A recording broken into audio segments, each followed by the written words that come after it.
All right. Good evening, everyone. So, this is Joyce Harris coming to you from HJW Career and Financial Literacy Institute. We are going to be talking about college planning this evening. We have our very own Dr. Gilbert Rogers with us to bring us some fresh insights on college planning. I'm so glad all of you all could join us. I am going to go ahead and pass it over to Dr. Rogers.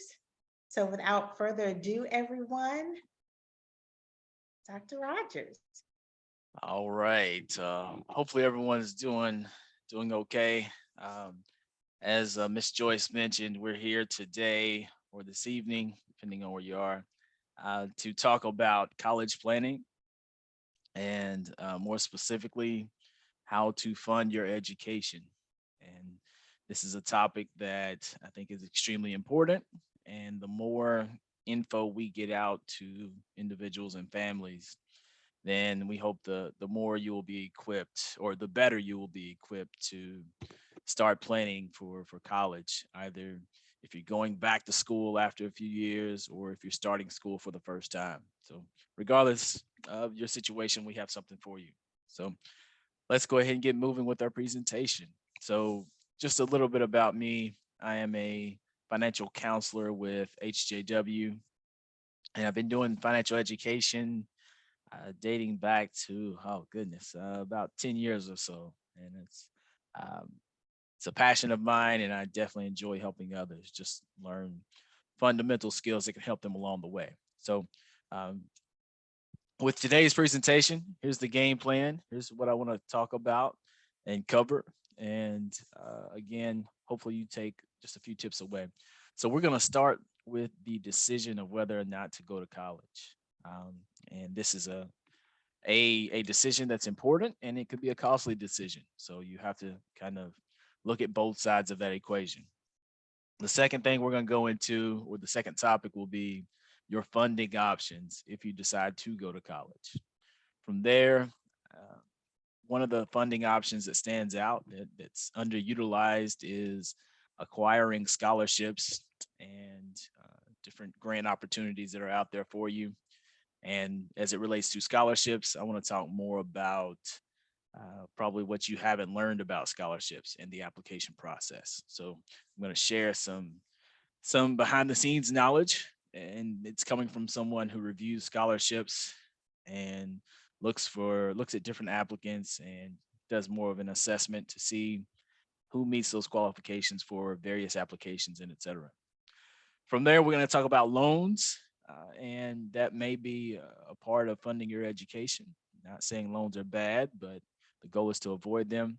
And then I'm going to leave you with just a few tips on building your network. And then we'll be back tomorrow with the portion that deals with telling your story. So, as you apply for scholarships, how do you put your best foot forward and ensure that you're communicating to the readers your situation and how scholarship money could potentially help you. So that's a game plan. Hopefully it's not too much for you. We only plan to take up 30, 45 minutes of your time. And this info, I promise you, it can help you tremendously. I wish there was someone to talk to me about these topics when I was getting ready to go to school and to kind of guide me through that process. But that's why we're here with HJW to educate and give you all tips. Now, before I get into the heart of the presentation, I do want to provide just a little note to parents. Um, and in this statement, I say that students are not likely to learn everything they need in order to successfully navigate the education funding process. There's a lot that goes into funding your college education, and as a student, there are a lot of different places that you may need to go just to kind of paint that full picture. So, parents, guardians, it's important that as you can try to help out. And if nothing else, just ask questions. And by asking those questions, that can kind of trigger thoughts that students may not consider, and then they'll go and get those answers. So it's a dual effort. So parents, guardians, please ask those questions of those students. Now, for students, another thing that I like to note and encourage you all to do is to reach out to guidance your school counselors or your career coaches or whatever you have set up at your individual school that is specifically assigned to help you kind of navigate the college application process. If there's someone at your school, you need to go out of your way to meet with them to talk about just funding your education and what your options are. So please do that. On the other hand, counselors and others in schools, when you only have one or two individuals devoted to helping students get to college, they may not have the time to give you the individualized attention. So there's some work and effort that needs to take part on your end. And then last but not least, I always like to add in a quote, but focus, hard work, and strategy are the most pronounced precursors of every kind of success, and they are available to all. So if you focus on this goal of going to college and you put in the work to obtain funding and you put in place some sort of strategy, I promise you, you will get funding for your education and it will help you a lot down the road. All right, so now let's go into the first part, which is the decision to go to school or not. Now, we can't talk about a decision without bringing in the GOAT. Yes, I said the GOAT for those of you all listening, the GOAT. And, he has one of the most famous decisions of all. But when I talk about decision for as it relates to this presentation, I'm talking more about the decision of whether or not to go to college. So the first question I want you to ask yourself, if you're a student attending or even a parent, the first question is, what are your plans long term? And when you think about plans long term, then you also have to figure out what it takes in order to achieve that plan or that goal that you may have. And the follow up to that is, does it require college or some sort of schooling? If so, then that's when we need to set and figure out and establish a game plan for kind of closing that gap and you getting closer to achieving that goal. So I have this slide here to talk about. I would love to have a job that XYZ. And in various walks of life or various meetings with individuals, you hear individuals say to someone who's in a just a unique field or doing a job that probably seems a lot different than what they would have anticipated someone being able to do and making money. But you'll hear someone say, "Man, I didn't even know there was a job like that, or that I could make a career out of that."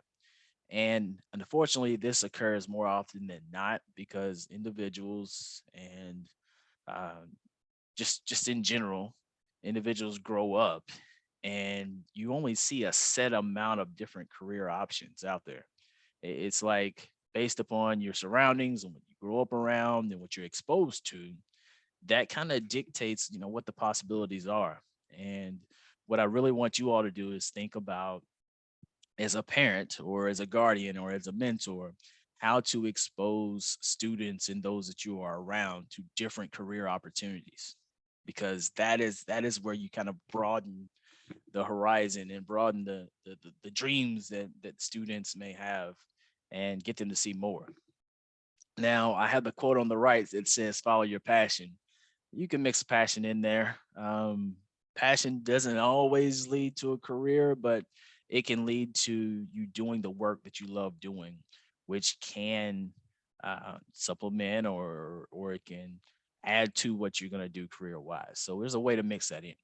The second thing that I have there, second bullet I have there is increasing awareness as far as opportunities. So if you're a student listening to this, I strongly encourage you to talk to mentors or talk to your guidance counselor at your school or anyone. I mean, reach out to us at HJW and we can talk about just different career opportunities.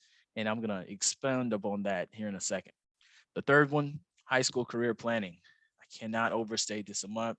I cannot uh, tell you how important that is, because with proper planning, well, we used to say the P's, back in my frat a long time ago, but with the P's, basically, if you plan early on, you prevent poor performance and you prevent having to switch and do things over and kind of retrace your steps.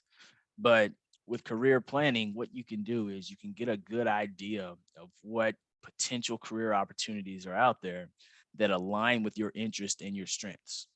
So here on the slide here, I have a few career planning assessments that in tandem work together to help an individual kind of explore career options that align with their strengths, what they're naturally good at, and also what they're interested in. So, the first career planning assessment I have is the Strengths Finder. Now, if you haven't heard of this, again, go to your guidance counselor, go to someone at your high school and ask about these assessments. And what the Strengths Finder 2.0 does is it allows students to think about the top 5 human strengths that they naturally exhibit. So when you think about, what you're strong at, what you're good at naturally, that's what the Strengths Finder will help you to highlight. The second career planning assessment I have is the Strong Interest Inventory. This is this is where you do an in-depth exploration of your interest. What are you interested in? And um, the third part of this is the Myers-Briggs Type Indicator Test, which is also known as the MBTI. Now, what this test does is it allows you to kind of uncover and discover your purpose and your mission. It's more of a I feel good if I'm doing XYZ.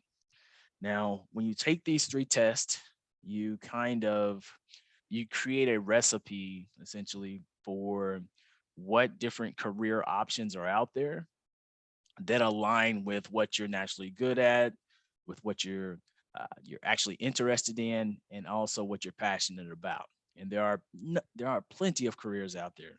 And the goal for you doing these assessments is to identify careers that align with these 3 areas in which you've taken the test.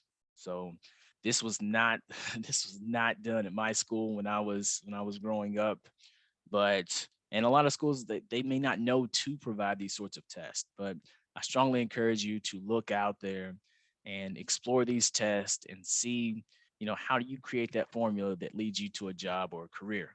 Now, the second thing I'll add is that you have individuals who switch careers quite a bit. Some individuals switch majors quite a bit while they're in school.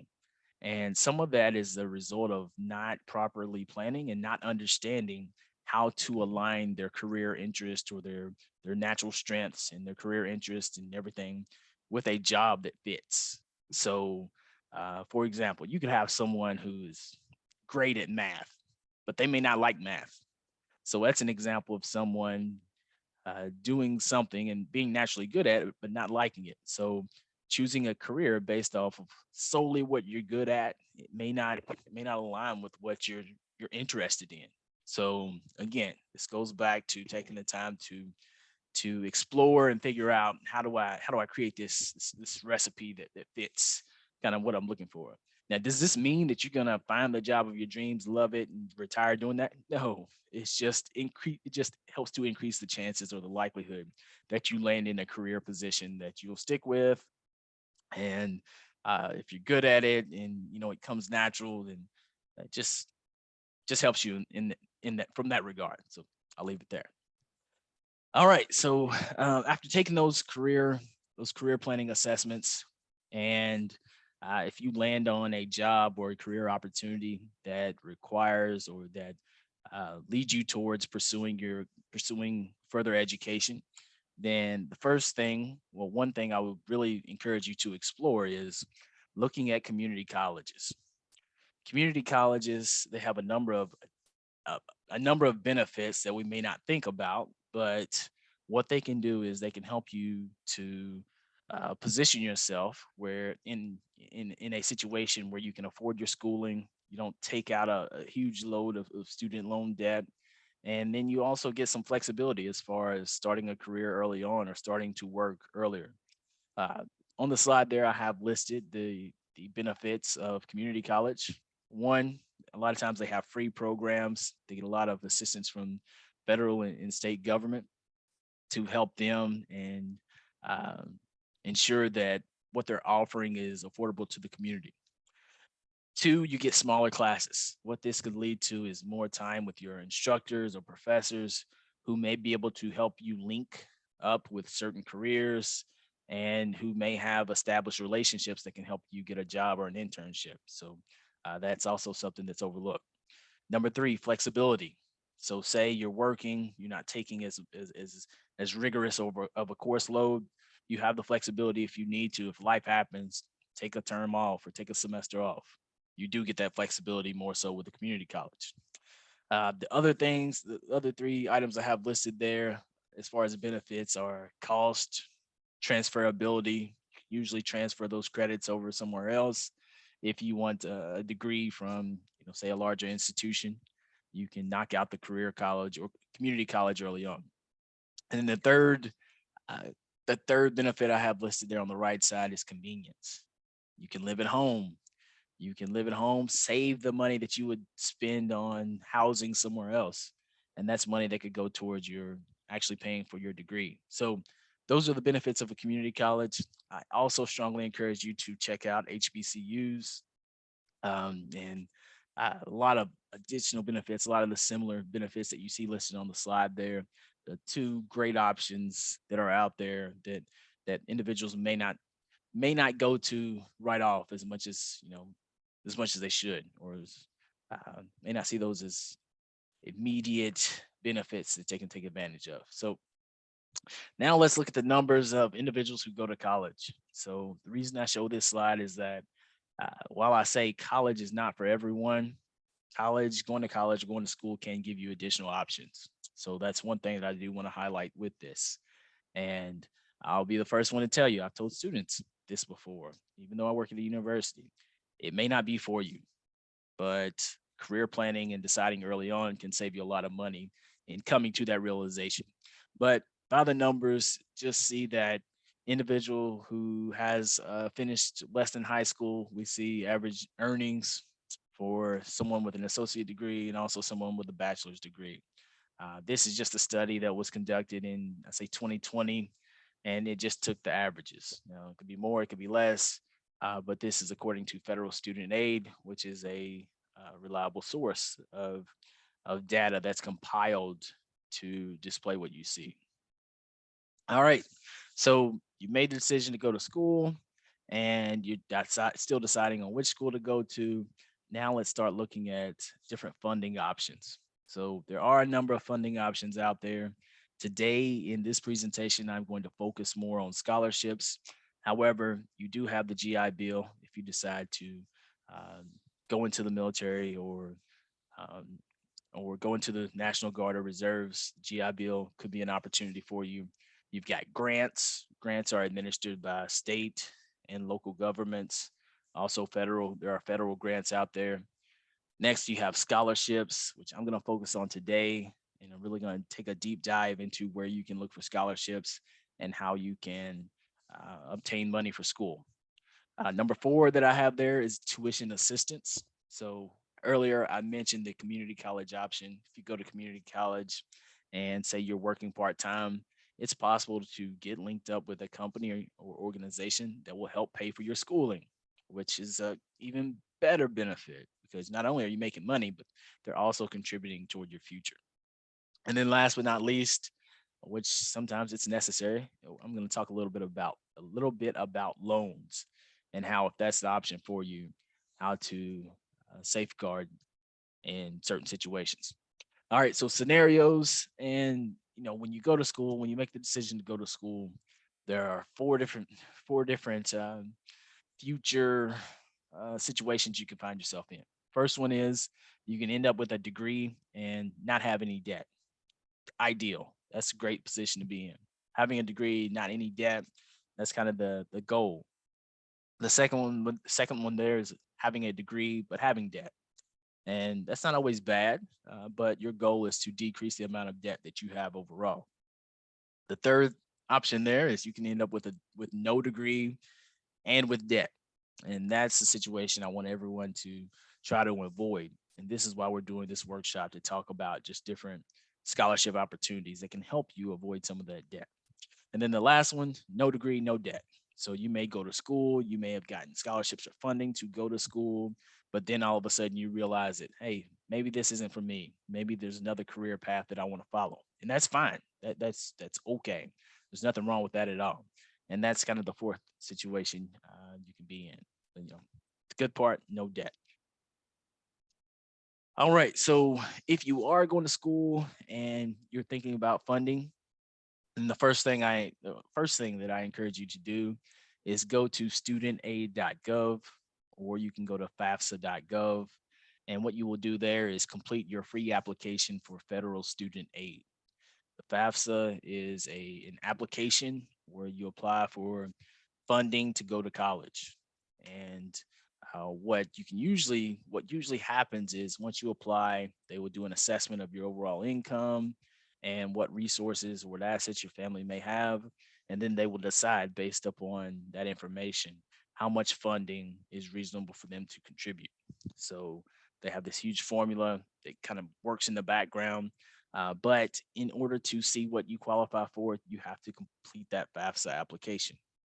And what the FAFSA also does is it automatically enters your name in for different scholarships that may be administered by the university that you're applying to, or even some other federal funding that's available.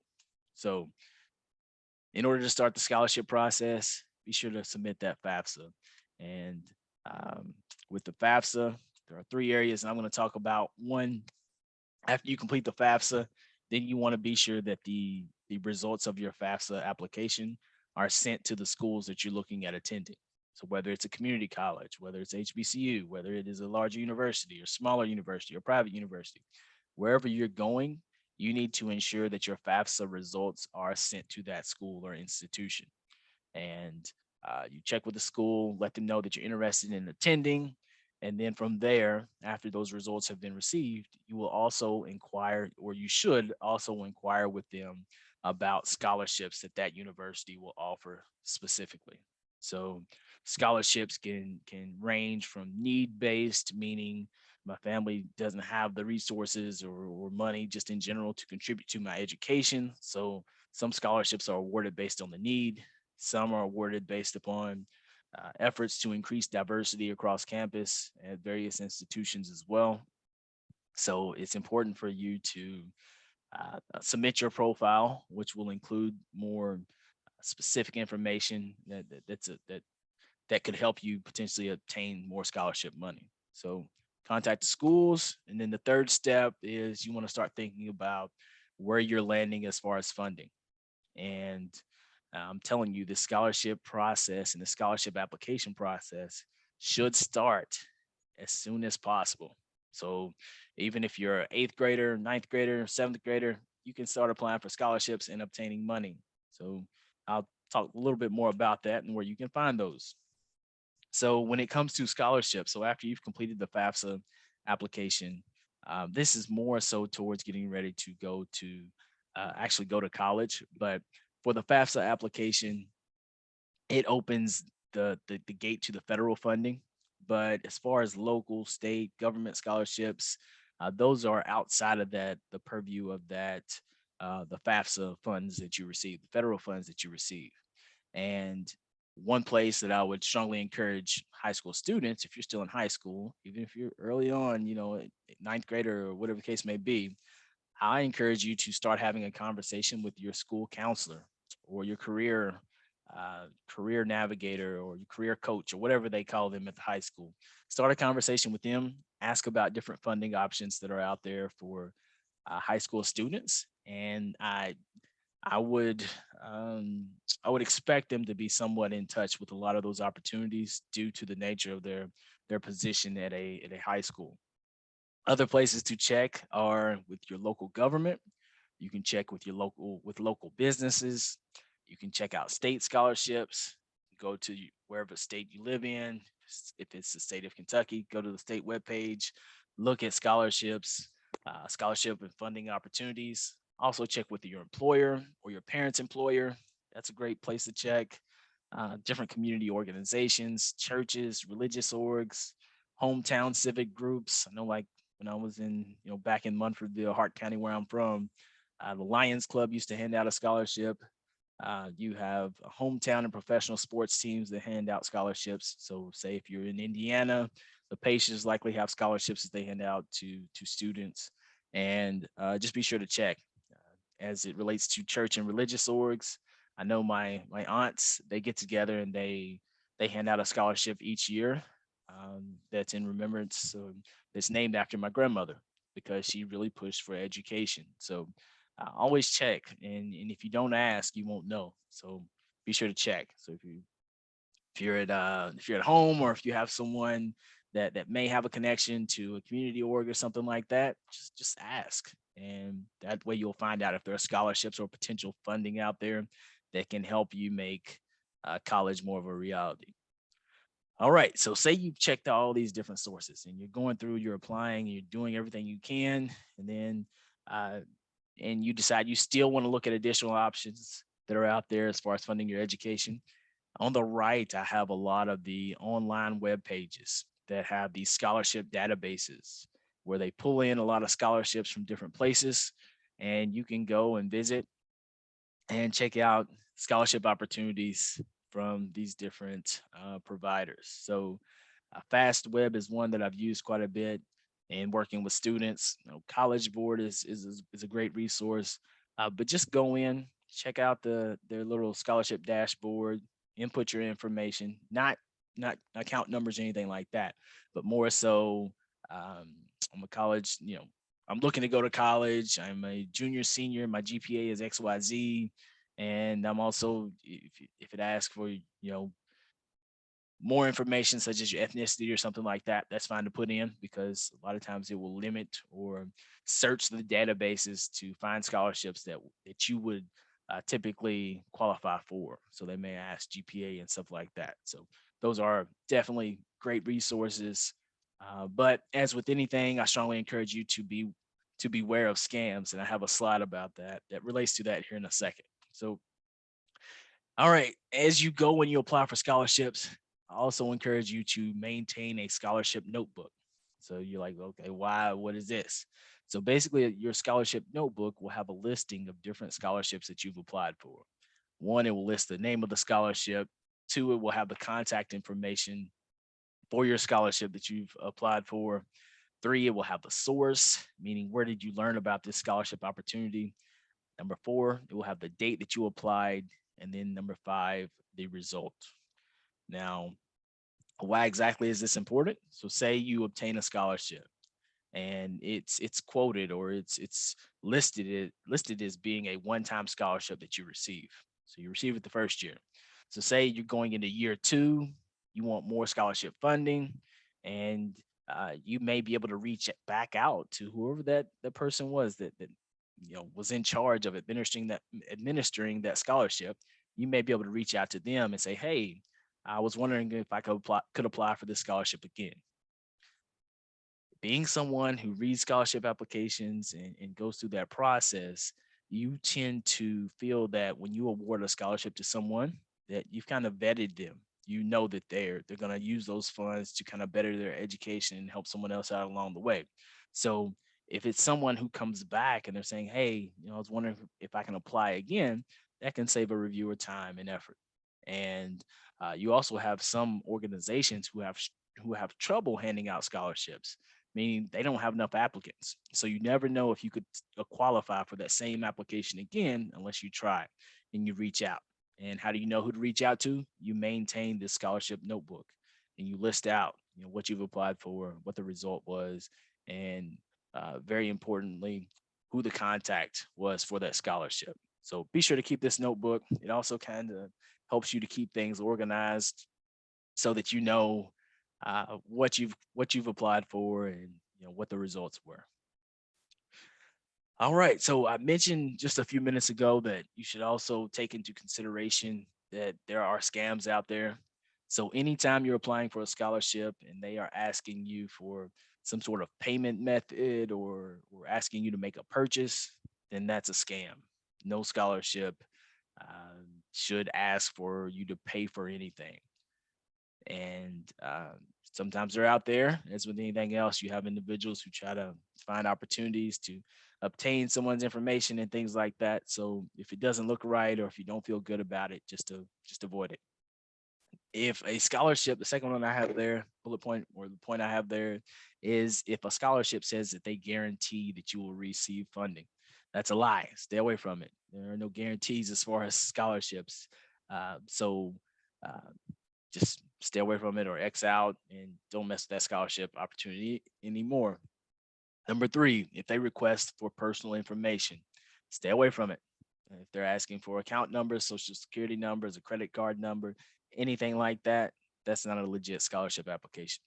And then last but not least, um, you can also, well, last but not least, you can check the Better Business Bureau, check the city and state.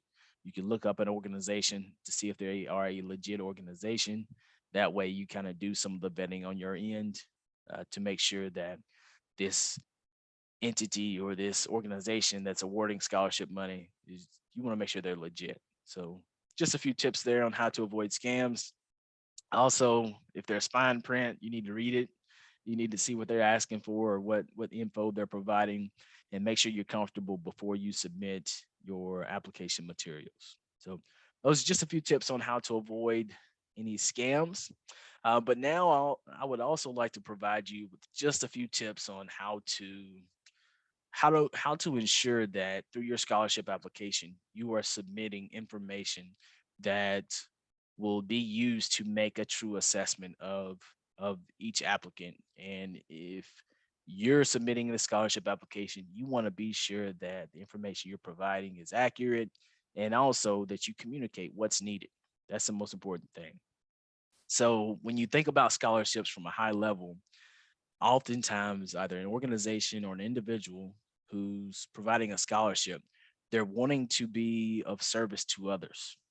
And what they, what makes them feel good is that the individual who's going to receive the scholarship funds that they're providing is uh, they hope and they expect that individual to be of service to someone else eventually. So through these scholarship funds that they award, an individual has access to a college education, and as a result, that individual will help others along the way in the future. So that's kind of the way the unspoken of thing that they would like to see. So when you apply for a scholarship, be sure to include how you're going to use these funds and progress in your career and be of service to someone else.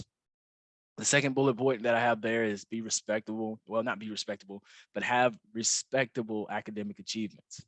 So not every scholarship application is looking for the individual with the 4.0 GPA. If you have a 2.5 GPA and you've worked hard and you have a situation where you've helped family members out, you may have a younger sibling or something that you have to take care of, or you may, have to work while you're in school, then that's reasonable. And someone reading a scholarship application, if I come across that, that would be taken into consideration as far as your overall or your overall situation and what you bring to the table in your scholarship application. So respectable 2.5, 3.0, it's accepted. Of course, you want your GPA to be higher, but don't feel as though you can't apply for scholarships because your GPA is not a 4.0. Still submit the application, tell your story. And that's the best advice I can give from the academic achievement standpoint. The third bullet point I have there is your volunteer hours. I strongly encourage you to start keeping track of that as soon as possible, because again, the individual or the organization or the awarding body of the scholarship, they're looking for individuals who are somewhat or to some degree trying to help others. So if you're doing that, you're volunteering, you're no matter what it is that you're doing something of service to help others. Be sure to keep track of those hours, because when we see someone with 2,000, 3,000 hours of service in the community, that stands out on the scholarship application. So be sure to keep track of that. Even if you're in the eighth grade, what you want to do is start keeping a scholarship log. I mean, not scholarship log, but a volunteer log, so that you can tell and you can easily access how many hours you've done as far as volunteering. Number four there, high school club or organization involvement. Now, this is something I didn't know about until I became a reviewer of scholarships, and I do this as a part of my job. But um, let me give you a tip here. So, if you are in high school and you are involved, or you're looking for a way to kind of build up your resume and your application that you will submit for colleges, then one thing I encourage you to do is to look for different opportunities to bring a new club or organization to your high school. All you have to do is talk to a teacher, talk to the principal, talk to the assistant principal, talk to your guidance counselor, talk to someone about a club or organization that another school has that you would like to bring to your school. And you can Google different clubs and high school organizations. Find one that you're interested in being a part of, and have that conversation with someone at your school about bringing that club there. And then once that club officially becomes present, officially establishes a presence at your school. Now, of course, there will be paperwork, things behind the scenes that you'll have to do. Then all of a sudden, you can list yourself as a founding member of XYZ club at whatever high school you're at. Now, what that shows on a scholarship application is that you take the initiative. You went out of your way to address a cause or to address a concern that you had, and you was kind of you were the founding member who brought this club or organization to that school. So that says a lot about an individual. And I see this on scholarship applications, and I'm like, wow, like I wasn't thinking on that level when I was in high school. So, a great opportunity for you to do something and something that will stand out on your scholarship application. You can also use that on your resume as you move forward. So, those are the four big tips that I have, but four other tips that four smaller tips, but there's still things that can help you out are keeping a listing of your goals, what you want to achieve and accomplish career wise, and personal, professional, whatever you want to do there. Those are goals you want to list out. Also, if you have letters of recommendation, it doesn't hurt to ask mentors or coaches or whoever you're around to go ahead and see if they would be willing to write you a letter of recommendation that you could have and that you could use. Also, pay attention to question prompts. When you're applying for a scholarship, more than likely they're going to ask you to explain something or your commitment uh, to diversity, equity, and inclusion, or something like that. And when you have to do that, you have to be prepared to answer the question, excuse me, and do it in a way in which it communicates kind of what your beliefs are, what your thoughts are, and how you can help others, and how you think that the work you will do will benefit others. So all of that goes into really understanding the prompt or the question. You would be surprised how many scholarship applications I review, and they talk about everything except the question they're supposed to answer. It's it's frustrating to some degree, but those are the tips that I have there. If you ever have any questions and want me to elaborate on any of these, I'd be happy to do so. But also in tomorrow's presentation, the follow up session 2 of this presentation, I will talk more about specifically crafting that essay and what to include.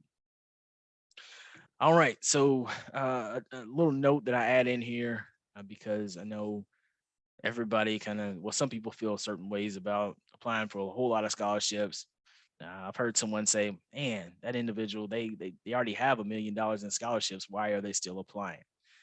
What I say, my response to that or my rebuttal is, if you are willing to put the time in to apply for scholarships, you deserve the funds that you'll get, that you receive. So there's not a limit. There's not a stop sign that says, oh, you've applied to 100 scholarships, so stop. No, keep applying. Ensure that your education is covered. So I say there are no limits. As long as you're willing to put in the time, you will deserve the funds that you'll receive. So um, I know some of you are like, I'm not going to apply to that many, but apply. You never know how much money you can get towards school. So strongly encourage you to do so. Now, a good way to think of applying for scholarships is you can compare it to like a part-time job where you can work from home. You can kind of choose your own schedule, apply as you have the time, and you can kind of choose your own pay essentially, because there's no guarantee that you will receive the scholarship money. But the more scholarships, the more sound applications you complete, the more likely you will receive money. So it can kind of help the more applications you get out there. Qualifications, it only requires you to have access to the internet. You can go to the library if you do not have it at your house, or you can sit outside of I don't know, a Starbucks or something, use their Wi-Fi. But it's easy to do, and it just takes time for you to sit down and think about how to kind of put your best foot forward.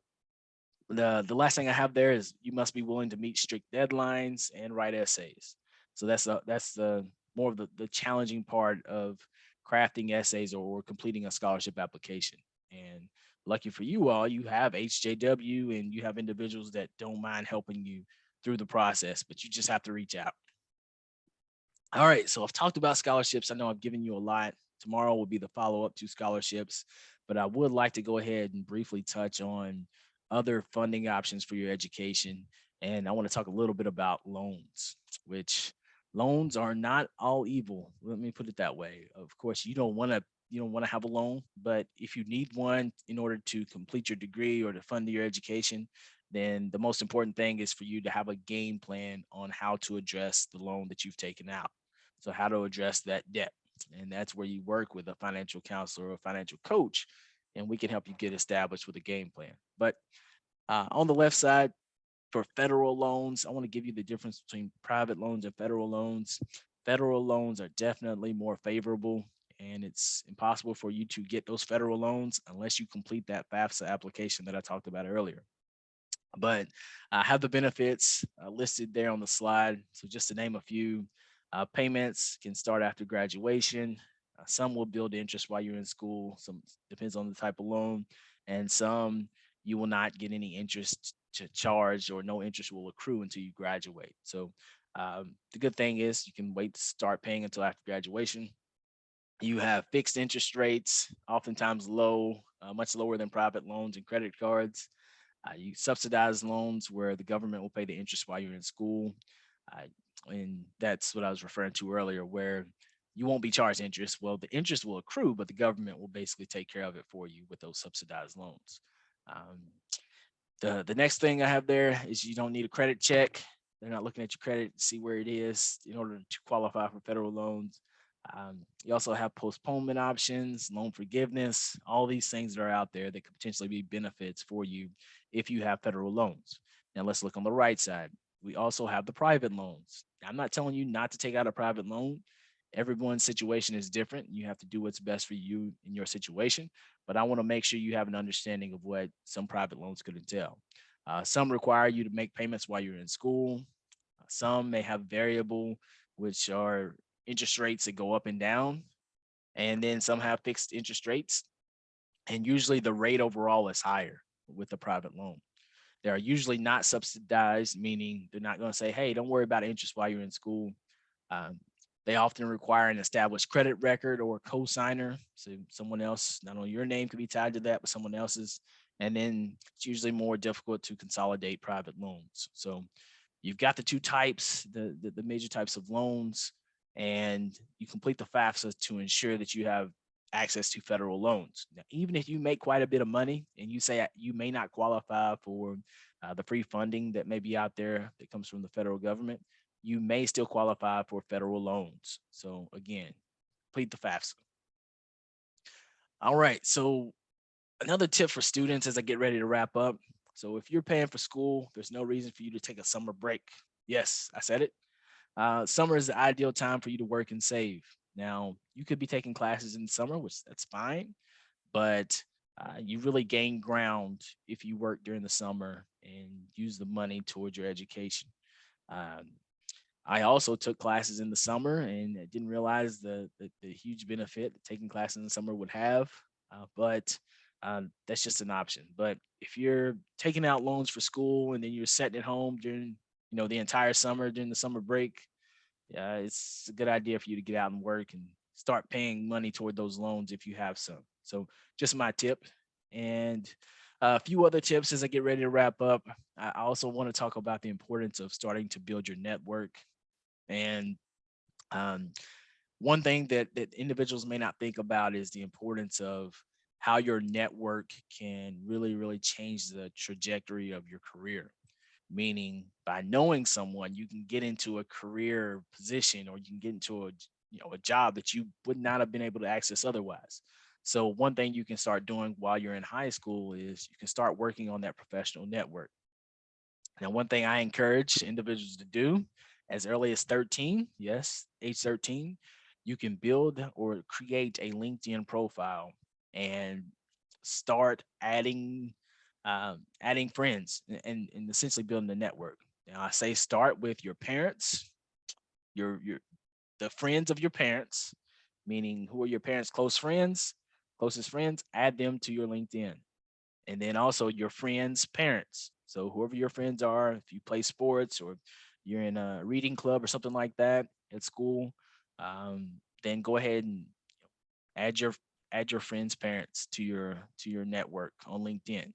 That's a starting point. And what that can lead to is, 5, 6, 7 years down the road, when you're looking for that internship, or maybe 3 years down the road, you're looking for that internship, you may have a friend whose parent is working at XYZ company or they started their own business. You may be able to go and intern for them and they will remember you. Oh yeah, you played football or you were cheering with, um, their daughter or something like that. That's your network. That is a network.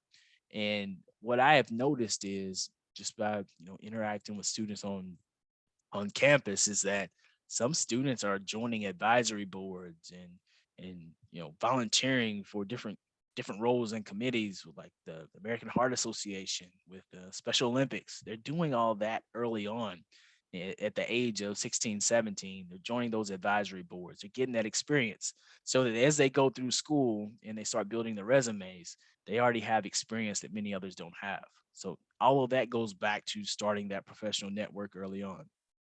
Now, as far as your LinkedIn profile, of course, you may not have a job to add, but what you can add is any volunteer work or volunteer service that you've done. You can also start tracking awards, any award that you receive at school or through competition, through sports, or through any org or through your volunteer, whatever you do. Any type of award you receive, you can start adding that to your LinkedIn profile. Also, any club activities. This is kind of like the jump starter of your resume, and you will use this information when you use or you submit scholarship applications, but also when you submit your application for school. So start that LinkedIn profile up, start building it up. Now, as I wrap up here, I have got an app challenge for you all, meaning scholarship applications, not like an app on your phone, but if you are a 10th grader, or parents, if you have a 10th grader, the goal for them is to start submitting at least 15 scholarship applications per year. It may take it may take an individual, once they start out, it may take a little while, but once you get in the kind of the swing of things with applying for scholarships, it happens much quicker. You have the info to access, you can pull, you can copy, you can paste. It becomes a lot easier. So the goal is 15 per year for 10th graders. For 11th graders, more than 20 per year if you're just starting out. And if you're a senior, you need to get on the ball. You need to get going. You need to get moving. You need at least 25 applications. So this is the goal. Submit those applications in the community orgs. Also, you can use the online search engines as well. But that's a challenge that I present to you all. All right. So what have I talked about? I've talked about a lot, but as I wrap up here, I want to summarize things, key points. One, you want to start your career planning process as soon as possible. Even if you're in the eighth, ninth grade, you want to start looking at those assessments, thinking and matching your strengths with your interest, with potential career opportunities, and also things that you're passionate about. And you can achieve that in many different ways. Knowing your funding options, how are you going to pay for school if you decide to go to college? Um, know that there are grants, there are scholarships out there, many different ways to fund your education. Also, start the scholarship application process and track your progress. Keep that scholarship notebook. Use loans when necessary. Not saying they're bad. It's just more of a last resort for you to fund your education. Also, create your LinkedIn page, start to build your profile. Your professional network will carry you in many different ways and start to build that up. And then last but not least, the 10 app challenge, at least 10 applications, depending on where you are in school. And the earlier you start, the better. So don't be afraid to do so. So everything I've talked about, a lot of that you can find in this book here. I always like to share resources so that you don't think I'm pulling this stuff out of the sky. So this is a great book for parents or for individuals looking to get through college debt free. And they also talk about the career planning aspect. So the book is called Launch by Jeannie Berlowski. I strongly encourage you to take a look and gain even more tips by reading it. All right, so wrap up with my typical quote. Iron Mike Tyson talks about everyone having a plan until you get punched in the face. He's basically saying that things will happen in life. You know, you may be prepared to go to school, but life may happen and you may have to change course.